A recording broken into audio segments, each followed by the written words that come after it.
J'ai eu beaucoup de petits boulots sans issue auparavant, mais jamais un qui exigeait que je signe un accord de non-divulgation. Avant de lancer votre vérification d'antécédents, nous avons besoin que vous signiez un NDA. Ça va? Clyde, le président des services municipaux privés Kimball, a dit. Un quoi? Je l'avoue, je ne savais pas ce qu'était un NDA à l'époque. Mais une fois que Clyde a expliqué ce que c'était, j'ai ressenti quelque chose que je n'avais pas ressenti depuis des années.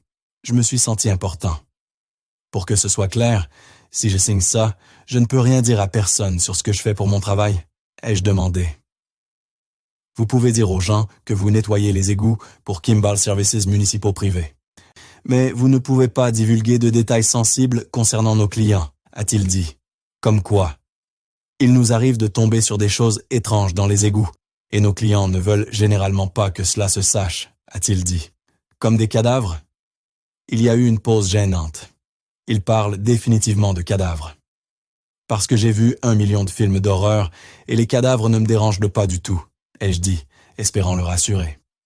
Disons que si vous voyez quelque chose d'étrange au travail et que vous ressentez le besoin d'en parler en dehors, en premier lieu, demandez-moi, a-t-il dit. Ça marche. Si l'accord de non-divulgation est toujours en vigueur, ce dont je suis à peu près sûr qu'il ne l'aide pas, j'ai changé les noms de toutes les personnes et des lieux dans cette histoire. 4 jours plus tard, j'étais dans un camion de Kimball Services municipaux, privé, avec Clyde et 2 autres gars, en route pour mon premier boulot. J'étais assis à l'arrière, avec un gars que j'appellerais Barbe A. Clyde et un autre gars que j'appellerais Barbe B étaient à l'avant. « Alors, Scotty », a dit Clyde, se retournant à moitié depuis le siège du conducteur. « Nous avons un boulot unique », a-t-il dit. « La plupart de nos clients, en fait, tous nos clients, sont de petites communes dans le centre de la France, » a-t-il continué. « Elles sont trop petites pour gérer leur propre système d'égout ou elles n'ont pas assez de personnel, donc elles nous sous-traitent. Trop petites pour gérer vos propres égouts. Pourquoi existez-vous en tant que commune à ce moment-là, ai-je demandé. « Bonne question, » a dit Barbe B. Clyde a continué. « Eh bien, à peu près tous les habitants de ces communes sont des personnes âgées, des retraités, vivant leurs vieux jours sans le tumulte de la vie citadine. »« Ça doit être incroyablement ennuyeux pour eux, » ai-je dit. Barbe A ri. « Disons simplement qu'ils peuvent être très créatifs pour trouver des choses à faire, » a dit Barbe B. « Comme quoi, » ai-je dit. Le camion est devenu silencieux pendant un moment. Je suppose que je vais le découvrir. Barbe A s'est tournée vers moi et a hoché la tête, souriant. Notre premier travail ce jour-là était un nettoyage de pompe de routine à Rowley. Barbe A et moi sommes descendus dans le regard d'égout avec notre nettoyeur haute pression et nos outils. Tout le travail a pris environ 1 heure, puis nous étions en route pour sortir. Barbe A est montée sur l'échelle en premier. Juste avant que je ne sois sur le point de monter, j'ai remarqué quelque chose qui flottait dans l'eau. « Tu viens, Scotty ?» a appelé Barbe A. J'ai sorti l'objet flottant de l'eau. C'était une chaussure maculée de sang. J'ai aussitôt eu envie de vomir. « Quelqu'un est mort ici, » ai-je dit. Si je n'avais pas été aussi excité à l'idée de trouver des trucs étranges dans les égouts, j'aurais probablement enquêté davantage, mais pas à ce moment-là.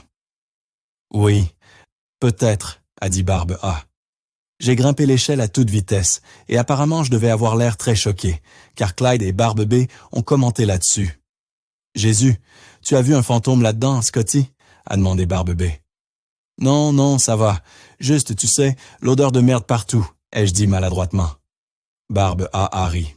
« Tu t'y habitueras, » a dit Clyde. « J'espère bien. » 20 minutes après avoir pris la route vers notre prochain travail, je me sentais mal à l'aise pour ce qui allait suivre. « Alors, où allons-nous ensuite ?» ai-je demandé d'une voix tremblante. « Ça me fait penser, » a dit Barbe B. « Tu as l'herbe, Barbe A ?»« Bien sûr, » a-t-il dit en sortant une cartouche argentée de son sac. « Clyde ne va pas faire quelque chose à ce sujet. Fumer de l'herbe au travail ?» Barbe A tiré une longue bouffée et a exhalé lentement, tendant la cartouche vers moi. « Oh, je suis bon, » ai-je dit. « Tu ne fumes pas ?» a-t-il demandé. « Eh bien, je le fais. Je le faisais jusqu'à devoir me nettoyer pour ce travail. Et aussi, c'est mon premier jour de travail. Je veux rester sur mes gardes, ai-je balbutié. Barbe B a pris la cartouche et a fait 3 bouffées rapides. Puis, à ma grande surprise, Clyde, le président de l'entreprise et le conducteur de notre véhicule, s'est emparé de la cartouche de Barbe B et a tiré quelques profondes bouffées. « Tu es sûr, Scotty ?» a-t-il demandé. « Je rate quelque chose ?» Et personne n'a jamais répondu à ma question. « On va où, bon sang ?» Pour être honnête, j'étais un peu énervé que tout le monde soit si décontracté concernant le fumage de l'herbe au travail. Je veux dire, j'étais content que mon équipe soit cool avec ça, mais une partie de moi avait l'impression qu'on me tendait un piège. Donc, Clyde, on va à Arch Falls. Tu en as déjà entendu parler? A dit Barbe B. Le petit bourg lacustre? Bien sûr. Mais je pensais que cet endroit avait brûlé dans les années 70, ai-je dit. Barbe A reniflé un rire. Ça a brûlé suffisamment pour fermer toute la ville, a dit Barbe B. Mais beaucoup de structures sont encore intactes. Mais je pensais que l'on ne pouvait même pas y aller. C'était si mauvais, ai-je dit. Il y a un petit chemin de campagne qui passe par l'arrière. Ils passèrent à nouveau la cartouche. Attendez, vous me dites qu'Arch Falls est l'un de vos clients. L'un de nos clients, Scotty, a rassuré Clyde. Nous avons emprunté un chemin de terre qui menait à un petit canyon. Moins de 10 minutes, a dit Barbe A en s'adossant. Qui paie exactement? Enfin, nous. La ville est abandonnée, non? Ai-je demandé. Pas exactement, a dit Clyde. J'ai le soleil dans mon âme aujourd'hui, a commencé à chanter Barbe A, les yeux fermés. Il souriait, plus glorieux et lumineux. Mon gars, Scotty, tu as besoin de l'herbe, a dit Barbe B, depuis le siège avant, complètement défoncé. Oh, il y a du soleil, béni soleil, a crié Barbe A. Écoute, Scotty, nous t'avons fait signer ces NDA, n'est-ce pas? Dit Clyde par-dessus le champ. Oui, ai-je dit. Quoi? Oui, j'aille signer le NDA. Où sont les moments paisibles et heureux? On chantait ensemble Barbe B et Barbe A. Bien, a dit Clyde. Ok, les gens qui occupent Arch Falls sont religieux. Comme vraiment religieux. Barbe A ajouté. Comme Scotty, mec. Prends la chose la plus bizarre que tu puisses imaginer et multiplie par 100. C'est la bizarrerie de cette foi, mon gars. Pourquoi appelons-nous ça une religion? C'est un vrai putain de culte si j'en ai déjà vu un. Une fois que nous avons passé le canyon, nous avons suivi une route sinueuse avec des montagnes d'un côté et le lac Arch Falls de l'autre. Le paysage était saisissant, surtout en voyant la ville se dessiner au loin. Les bâtiments étaient à moitié debout et presque complètement noircis. Les routes étaient là comme un asphalte en poudre. L'endroit était un océan de décombres, en décomposition vieux de 50 ans. Quand Jésus montre son visage souriant, il y a du soleil dans mon âme, chantait Barbe B. Nous nous sommes arrêtés devant une église au milieu de la rue principale. Sa façade était gravement brûlée, une composition de briques rouges d'origine et de réparation bâclée. La grande porte en bois ornée semblait récente, comme si elle avait été remplacée récemment. Il y avait des fleurs fraîches devant. « Tu ne peux pas me préparer à ce que je suis sur le point de voir ?» ai-je demandé en déchargeant, toujours malade à cause de la chaussure ensanglantée. Comme je l'ai dit auparavant, tu as besoin de l'herbe, a dit Barbe B, me tendant la cartouche. C'est la seule préparation qui fonctionnera.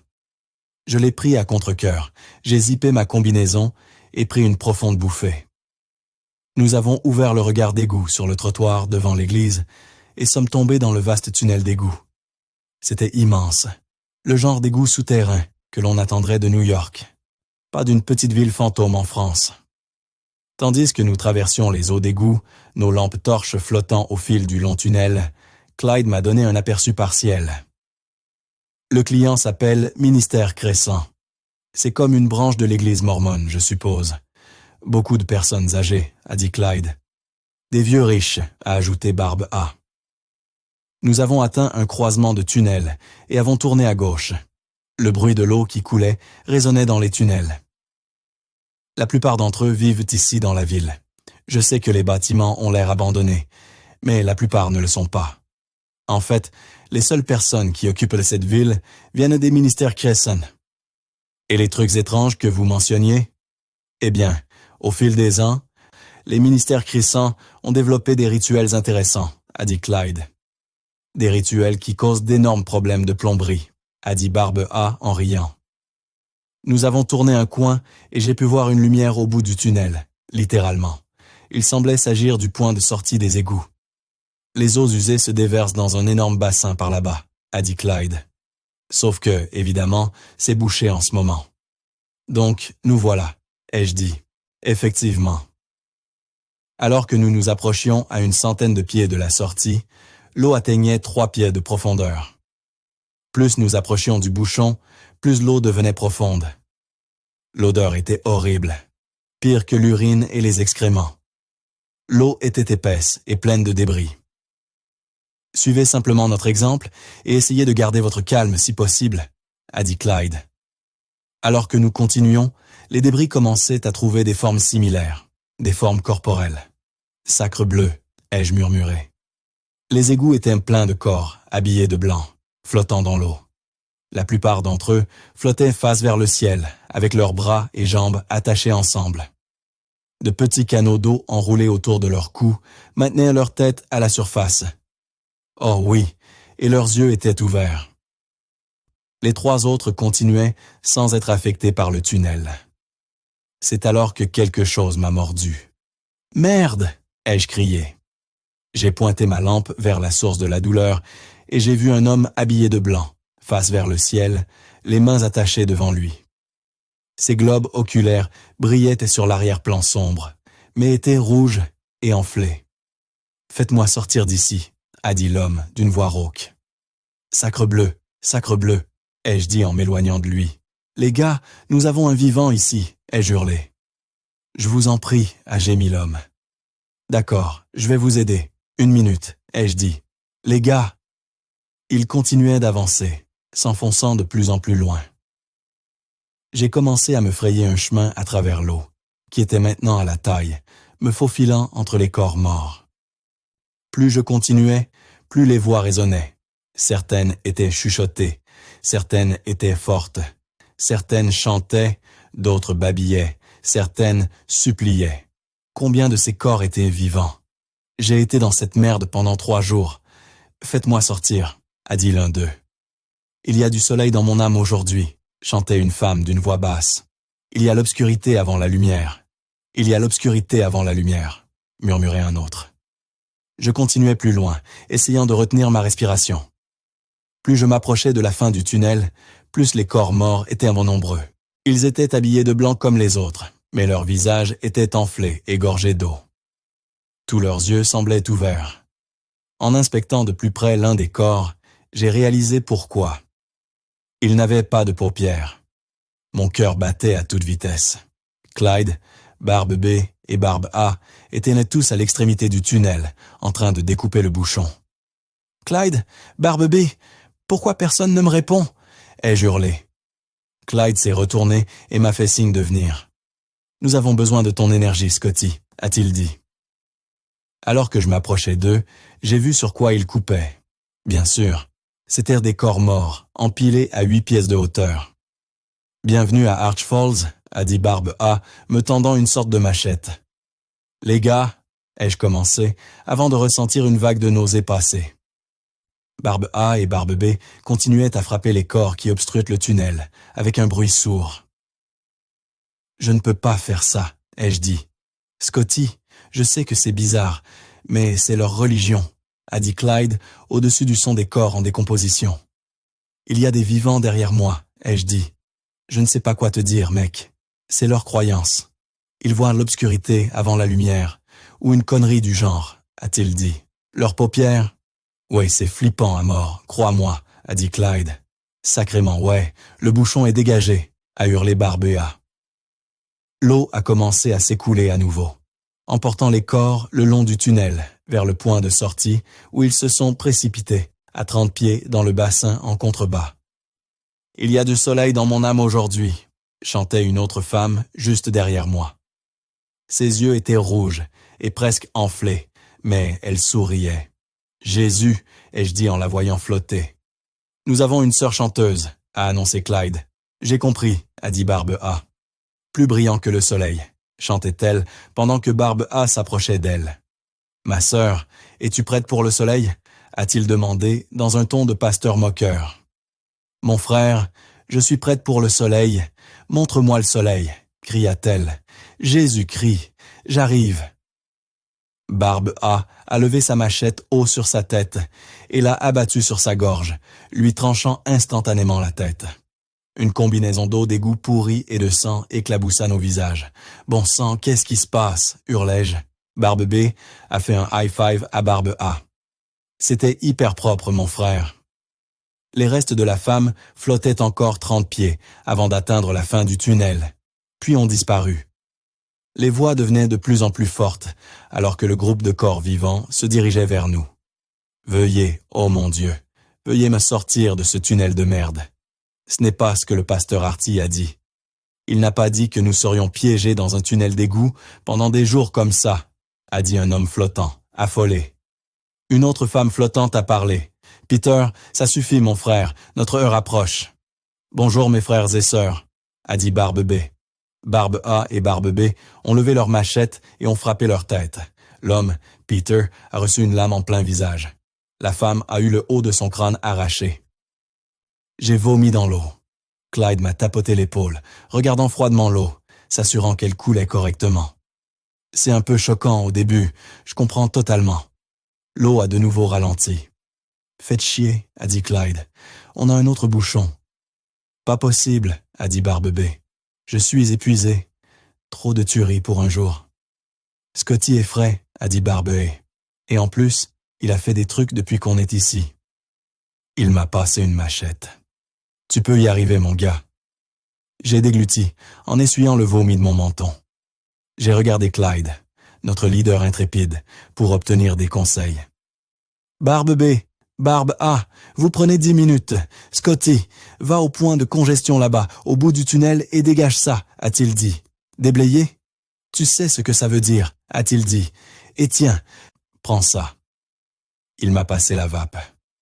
Mon cœur battait la chamade. J'ai pris quelques bouffées profondes jusqu'à ce que la drogue fasse effet.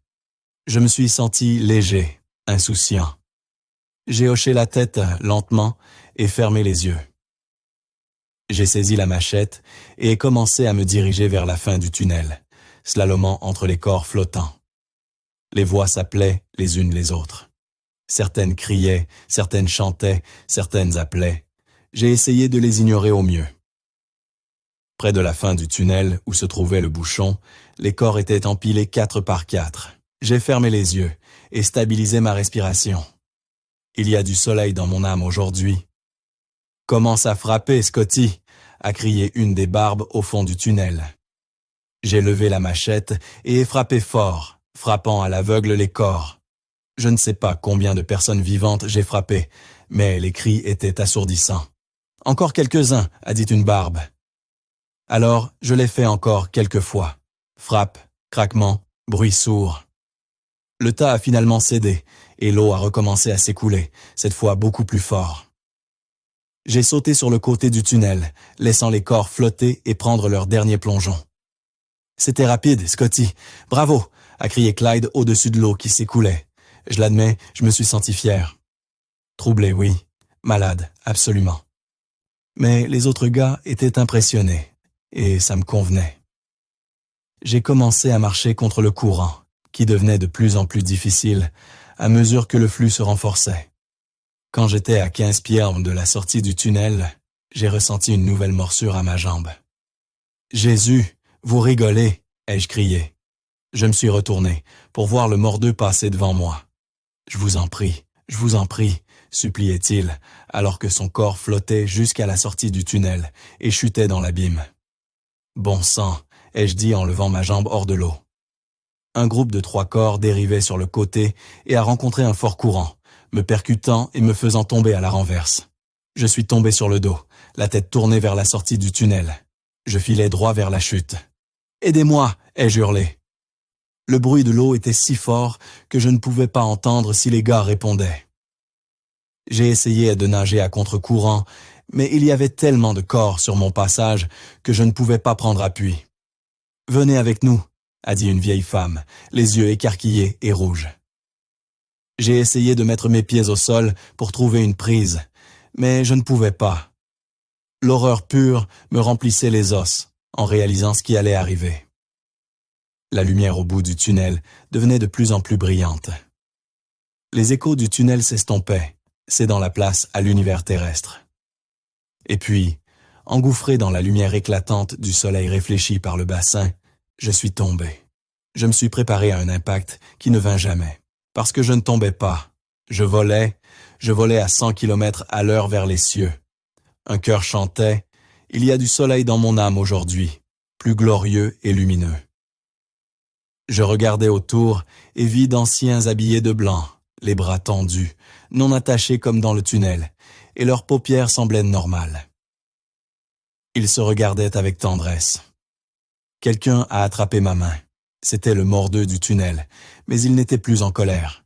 Il était heureux, joyeux.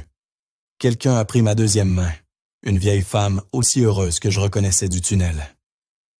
J'ai essayé de parler, d'essayer de demander ce qui se passait, mais je ne pouvais pas. Les gens volants continuaient de se rassembler pour former un immense cercle. Oh, il y a du soleil, béni soleil. L'homme mordeux s'est penché vers moi. « On est presque arrivé », a-t-il dit, souriant.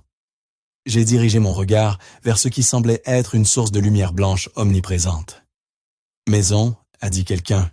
J'ai souri. J'ai été envahi par une sensation intense de paix. C'était le paradis. J'étais mort, et c'était le paradis. Juste au moment où nous semblions ralentir, ce sentiment s'est évaporé. La lumière blanche intense qui nous entourait s'est éteinte et la sensation de vol a cessé, nous laissant flotter dans le noir total. Le mordeux et l'autre femme tenant mes mains les ont relâchés. Il y eut un silence un moment, puis des murmures parmi les membres du culte commencèrent. « Où est passée la lumière ?» dit quelqu'un. « Mon Dieu, pourquoi m'as-tu abandonné ?» dit une autre personne. Il faisait froid. C'était suffocant. « Où est passée la lumière ?» dit quelqu'un. Les gens commencèrent à parler fort, puis à crier. Puis, alors que l'air autour moi s'amincissait, le froid transperçant mes poumons, les cris se transformèrent en hurlements. Des cris déchirants provenaient de toutes parts. Cette noirceur pesante et écrasante nous tuait. Elle écrasait nos âmes vers l'oubli. Le paradis n'était pas le but ultime. C'était le but ultime, un horrible abîme de néant. Je me suis tenu la poitrine, à bout de souffle. « S'il vous plaît », murmurai-je parmi les 1000 voix hurlantes. Je me suis réveillé en haletant. Il faisait noir. Pendant un moment, j'ai cru que j'étais toujours dans cet abîme noir. Mais ensuite, j'ai reconnu les chiffres numériques bleus de mon réveil. J'étais chez moi. Je n'ai pas eu le temps de comprendre comment j'étais rentré chez moi. Mon bras faisait mal. J'étais assez sûr qu'il était cassé. Ce l'était. J'ai trébuché jusqu'à la salle de bain pour prendre des médicaments contre la douleur et j'ai aperçu mon reflet dans le miroir. Mon Dieu, j'avais l'air de m'être échappé d'une canalisation d'égout. J'ai pris les comprimés, attrapé un pack de glace dans le congélateur et suis retourné au lit. Il y avait tellement de questions qui tourbillonnaient dans ma tête. Comment suis-je rentré chez moi? Comment ai-je survécu à cette chute? Qu'est-ce que c'était que ce rêve? Combien de temps suis-je resté inconscient? Le mystère de tout cela, combiné à cette expérience de rêve ou de mort imminente, complètement folle, me rendait agité. Ma tête battante et mon bras cassé n'ont pas aidé. Bien que ce fût 3 heures du matin, j'ai décidé que je devais faire quelque chose. J'ai pris mon téléphone et appelé Clyde. Ça a sonné 4 fois avant de couper. Vous avez rejoint Clyde des services municipaux privés Kimball. Laissez un message. Je ne sais pas ce qui s'est passé ni comment je suis rentré, mais je suis assez sûr que mon bras est cassé et que je vais devoir déposer une demande de compensation ou quelque chose. J'apprécierais vraiment que vous me rappeliez, ai-je dit en prenant un moment pour respirer. Puis je me suis senti submergé par l'émotion. Qu'est-ce qui s'est passé aujourd'hui? Mon Dieu, je suis traumatisé pour... Mon téléphone a bipé. C'était Clyde qui rappelait. J'ai transféré l'appel. Allô? Il y avait du silence au bout du fil. Clyde, tu es là? Ai-je dit. Le son distant de l'eau courante est arrivé de l'autre côté. Clyde! L'eau résonnait comme si elle provenait de tunnels d'égouts souterrains. Clyde, es-tu là? Est-ce que tu m'entends? au-dessus du bruit de l'eau, un chœur de voix a commencé à chanter. Il y a du soleil dans mon âme aujourd'hui.